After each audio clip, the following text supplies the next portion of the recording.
நிறைய இருக்கு.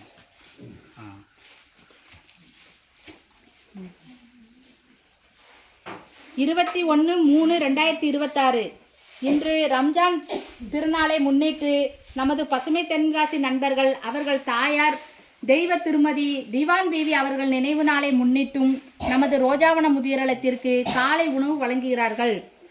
பசுமை தென்காசி நண்பர்கள் திரு முகமது முஸ்தபா அவர்களுக்கு திருமண வரன்கள் அமையவும் அவர்கள் வாழ்வில் எல்லா செல்வ வளங்களும் பெற்று நோய் நொடியின்றி ஆரோக்கியமாக வாழ எங்கள் முதியோர்கள் சார்பாக எல்லா வல்ல இறைவனை வேண்டிக் கொள்கிறோம்.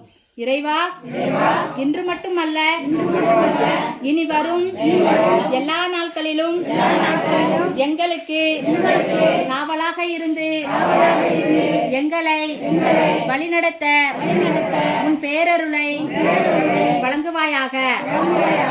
இன்று காலை உணவளித்த பசுமை தென்காசி நண்பர்களுக்கு மிக்க நன்றி. இனிய ரம்ஜான் வாழ்த்துக்கள்.